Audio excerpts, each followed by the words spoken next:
नमस्कार दोस्तों, welcome again. History series में आप सभी का स्वागत है। आज हम हिस्ट्री सीरीज में सिंधु घाटी सभ्यता के PYQs स्टार्ट करेंगे।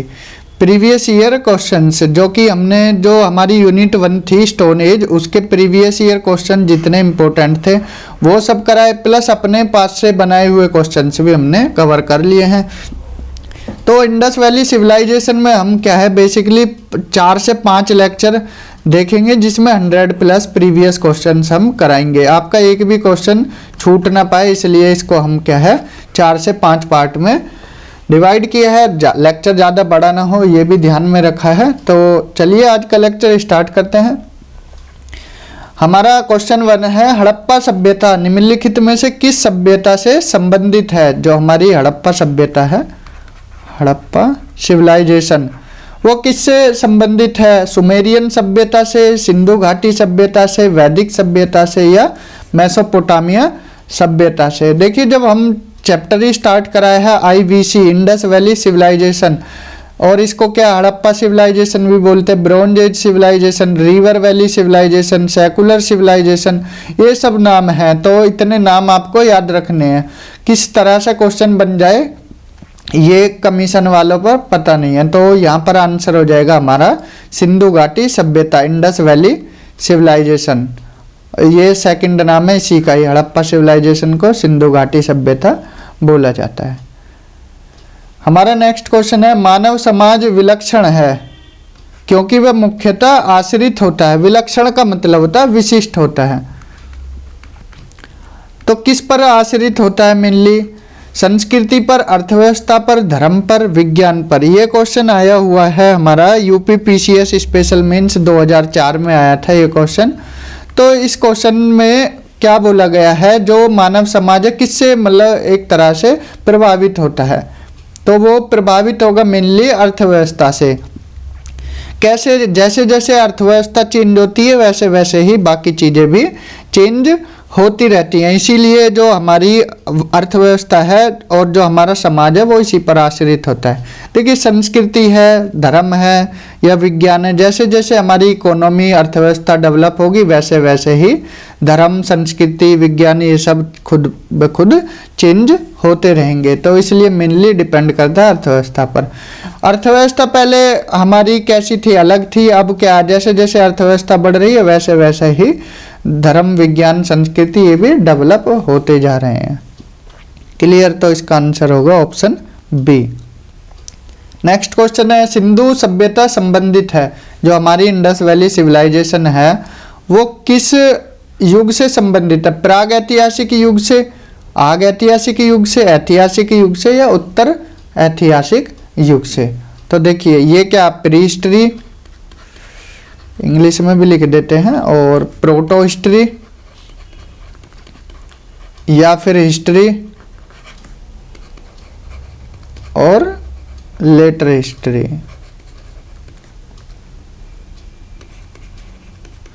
तो ये जो सिंधु घाटी सभ्यता है ये हमने जब स्टार्ट किया था तभी बताया था ये क्या है, प्रोटो हिस्ट्री है, मतलब आग ऐतिहासिक युग से डिपेंड है। क्यों?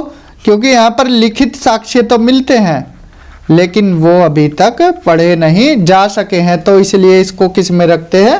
प्रोटो हिस्ट्री में। प्री हिस्ट्री में वो चीज़ें हैं जो ना तो लिखी गई हैं, और जब लिखी नहीं गई तो पढ़ी कैसे जाएंगी। हिस्ट्री वो होता है पीरियड जिसमें चीज़ें लिखी हुई हों और पढ़ी भी जाएं, तो वो हिस्ट्री बोलते हैं। तो क्लियर? तो हमारा IVC किस में आ जाता है? प्रोटो हिस्ट्री, यानी कि आग ऐतिहासिक युग।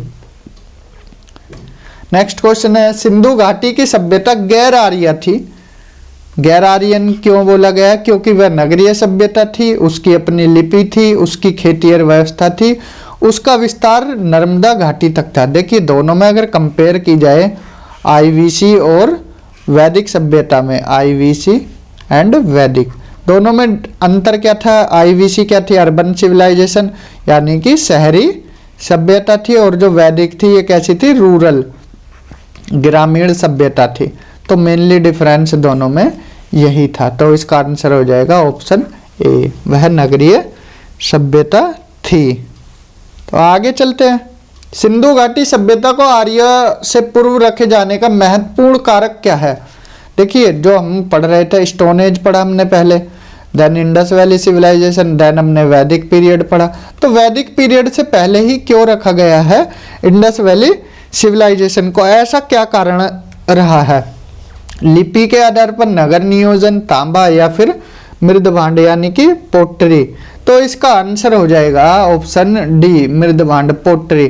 क्यों? देखो दोनों अलग थी। अगर हम पुरातात्विक साक्ष्यों के आधार पर देखें दोनों को, तो दोनों की पोट्री अलग अलग थी। आईवीसी की अलग, जो मिट्टी के बर्तन हैं वो अलग अलग थे, आईवीसी के अलग थे, और जो हमारा वैदिक पीरियड था इसके भी अलग थे। आईवीसी में क्या मिलते थे हमें? काले रंग के डिजाइन किए हुए। देखिए ये कोई बर्तन है तो इस पे क्या है, लाल रंग से क्या है इसको रंग देते थे, और इसके बाद क्या है काले कलर से इस पे डिजाइन बना देते थे। मतलब इसको ब्लैक एंड रेड पोट्री बोला गया है, या रेड एंड ब्लैक पोट्री बोला गया है, जो आईवीसी की है। और लेकिन वैदिक पीरियड में क्या है, इसको पेंटेड ग्रेवेयर, पेंटेड ग्रेवेयर इसको बोला गया है PGW।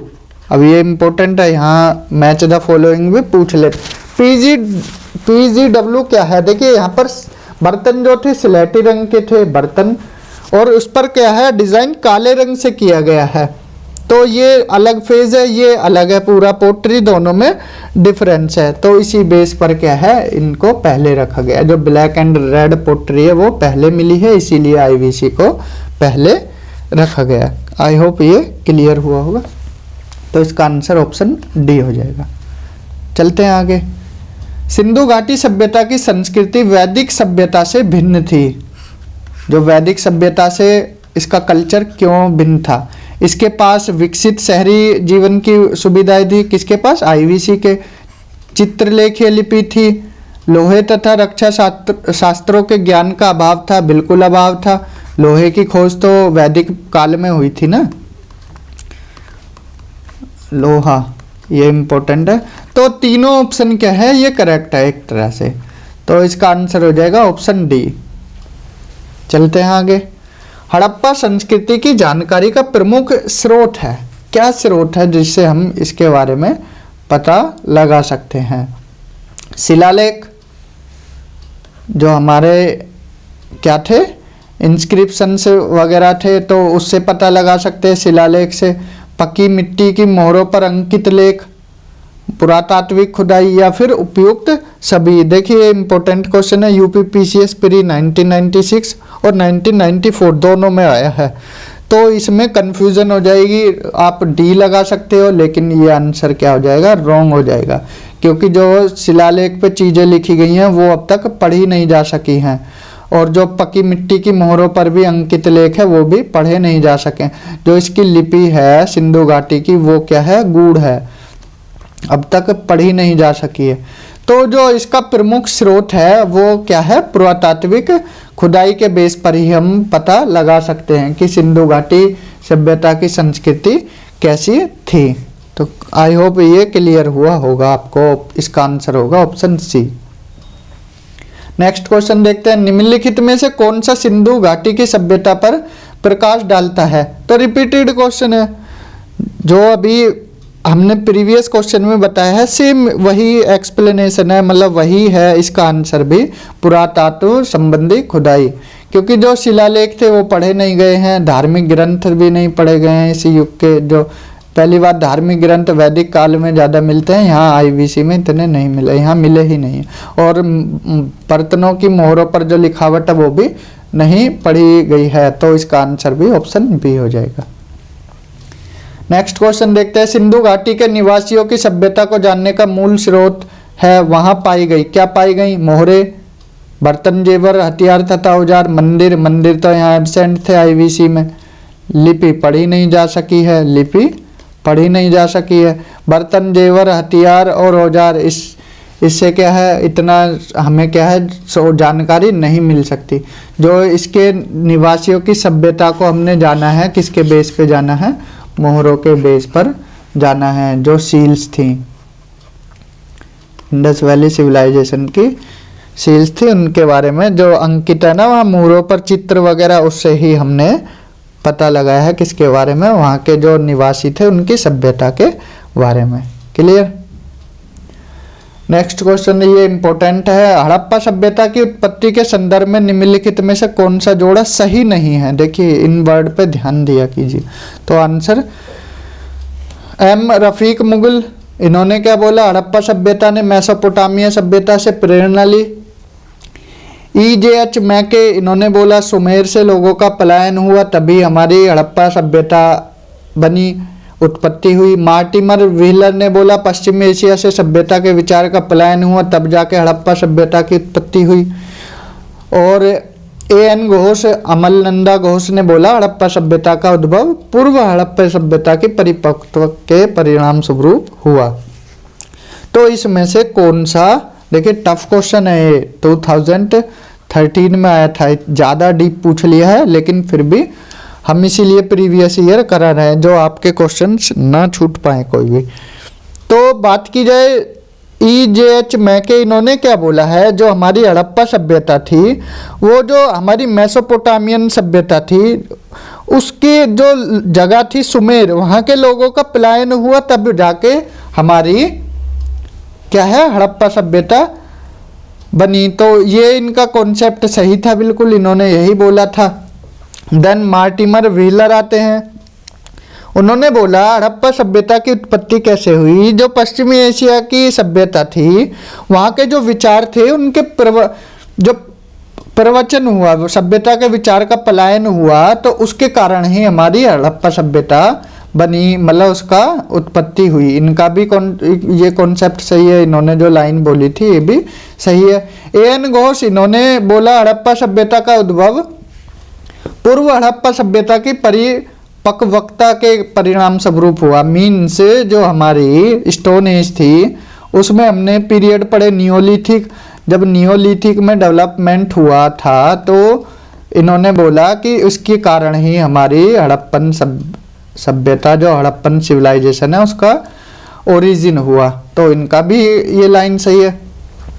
यहाँ पर क्या है, जो ये हमारे रफीक मुगल का कहना है कि हड़प्पा सभ्यता का विकास रावी नदी क्षेत्र में हड़प्पा में हुआ। तो जो इन्होंने यहाँ पर लिखी गई है लाइन, हड़प्पा सभ्यता ने मेसोपोटामिया सभ्यता से प्रेरणा ली, ऐसा कुछ नहीं बोला था इन्होंने बोला कि ये ओरिजिन जो हुआ है हड़प्पा सभ्यता का वो इंडिजीनियस है, मतलब जो रावी नदी है हमारी इसके किनारे हुआ है। तो इसका आंसर ये हो जाएगा, नहीं पूछा है ना। क्लियर। टफ क्वेश्चन था, ऐसे क्वेश्चन भी आ जाते हैं। नेक्स्ट क्वेश्चन है हमारा, सूची 1 को सूची 2 से सुमेलित कीजिए और सूचियों के नीचे दिए गए कूट से सही उत्तर चुनिए। 2 लिस्ट दी गई है, लिस्ट A लिस्ट B। इसमें क्या हड़प्पा के सामने लिखा है MG Majumdar 1936-37, Hastinapur John Marshall 1913-14, Takshashila Dayaram Sahni 1933-34। Mainly ये बोला गया है कि ये साइड हैं, ये साइट्स हैं और ये इनके खोज करता है, उत्खनन करता बोल सकते हैं आप। और कौन से सन में, तो हड़प्पा सभ्यता के बारे में तो बच्चा जानता है कि दयाराम साहनी ने 1923-24 तथा 1924-25 में इसका उत्खनन किया था। तो A का 3 हो जाएगा। तो अगर A का 3 है तो हमें आंसर तो यहीं मिल जाता है, तो इसका आंसर हो जाएगा ऑप्शन C। लेकिन देख लेते हैं आगे भी।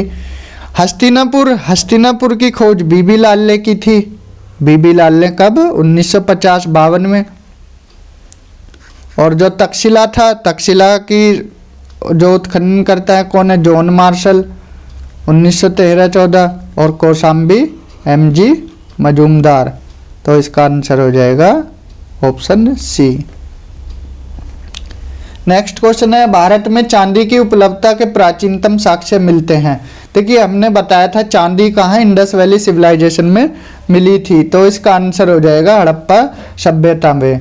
तो ये जो बाकी चीज़ें थी ये बाद में आई, वैदिक संहिता और जो ताम्र पाषाण काल में, इसमें ऐसा कुछ मिला नहीं है। यहाँ पर क्या है, कॉपर ज़्यादा देखने को मिला है। तो इसका आंसर हो जाएगा ऑप्शन A।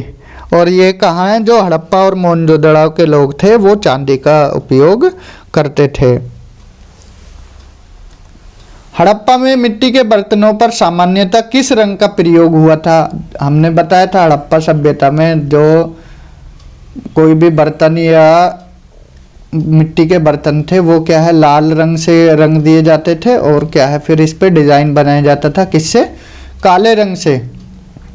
तो इसमें ऑप्शन क्या है? लाल है, नीला हरा है, पांडु है, नीला। तो लाल, रेड एंड ब्लैक पोट्री मिलती है, ये बस ये लाइन याद रखना। तो इससे आपका आंसर बन जाएगा, चाहे लैंग्वेज कैसी भी हो। तो इसमें ऑप्शन होगा ए। चलते हैं आगे। मूर्ति पूजा का आरंभ कब से माना जाता है? पूर्व आर्यन, प्री आर्यन फेज से, या फिर लेटर वैदिक, उत्तर वैदिक काल से, या फिर मौर्यन, या फिर कुषाण से। तो कब से मिलता है? मूर्ति पूजन हमने क्या इंडस वैली सिविलाइजेशन में देखा था? बिल्कुल देखा था, मातृ देवी की पूजा करते थे। तो यहाँ पर क्या है, ये प्री आर्यन हो जाएगा, जो इंडस वैली सिविलाइजेशन से में भी ये चल रही थी। जो आर्यन पीरियड है, प्री आर्यन आईवीसी को ही बोला जाता है, आर्यन से पहले। तो इसका आंसर हो जाएगा ऑप्शन ए। चलते हैं आगे। निम्नलिखित पशुओं में से किस एक का हड़प्पा संस्कृति में पाई, मोहरों और टेराकोटा कलाकृतियों में रिप्रेजेंटेशन नहीं हुआ, निरूपण नहीं हुआ? गाय, गेंडा, हाथी, बाघ। देखिए पशुपतिनाथ की जो मूर्ति थी उसमें हमने बताया था कौन कौन से जानवर थे, गेंडा, भैंसा, हाथी, बाघ और 2 हिरण थे। लेकिन अगर पूरी जितनी भी मोहरें देखी जाए इंडस वैली सिविलाइजेशन की, वहाँ में गाय का कोई भी साक्ष्य देखने को नहीं मिलता। गाय की इम्पोर्टेंस कहाँ थी? वैदिक पीरियड में ज़्यादा थी। तो वैदिक पीरियड में गाय को पवित्र माना गया था। तो इंडस वैली सिविलाइजेशन में गाय का कोई भी रिप्रेजेंटेशन नहीं हुआ है, तो इसलिए इसका आंसर ऑप्शन ए होगा। नेक्स्ट क्वेश्चन है, निम्नलिखित में से कौन सा एक हड़प्पा स्थल नहीं है? 2019 UPSC, very very important question. UPSC में डायरेक्ट पूछा था 2019 में कि इनमें से कौन हड़प्पा सभ्यता का स्थल नहीं है? चनहुदड़ो, कोडदीजी, सोहगोरा, देसलपुर। तो ये इसका ऑप्शन हो जाएगा आंसर सी। जो सोहगोरा है ये कहाँ मिलता है? गोरखपुर, जो यूपी का एक जगह है, यूपी में गोरखपुर, वहाँ क्या है, एक गांव है ये सोहगोरा। तो वहाँ से क्या मिलता है? ताम्र, जो हमारा कॉपर प्लेट इंस्क्रिप्शंस मिलता है, कॉपर प्लेट इंस्क्रिप्शंस। ये बोला जाए तो ताम्रपत्र अभिलेख, ये किसके बारे में बताता है? मौर्य पीरियड के टाइम में मिलता है। तो मौर्यन तो बहुत बाद है, तो ये सोहगोरा इसका आंसर हो जाएगा, क्योंकि नहीं पूछा है ना। क्लियर? और ये चनहुदड़ो, कोडदीजी, देसलपुर हमने अच्छे से पढ़ा है, इंडस वैली की ही साइड है। हमारा नेक्स्ट क्वेश्चन है, जुते हुए खेत की खोज की गई थी। डायरेक्ट क्वेश्चन है, बार बार आया है। कालीबंगन में जुते हुए खेत कहाँ से मिले हैं? कालीबंगन से। नेक्स्ट क्वेश्चन है हमारा, निम्नलिखित में से किस हड़प्पन नगर में जुते हुए, लैंग्वेज बदली है, बाकी वही क्वेश्चन है, इसका भी आंसर क्या होगा? कालीबंगन। ये अभी आया हुआ क्वेश्चन है, 2020 में बीपीएससी में आया था डायरेक्ट, तो इसलिए क्या है, प्रीवियस ईयर को करना बहुत जरूरी है।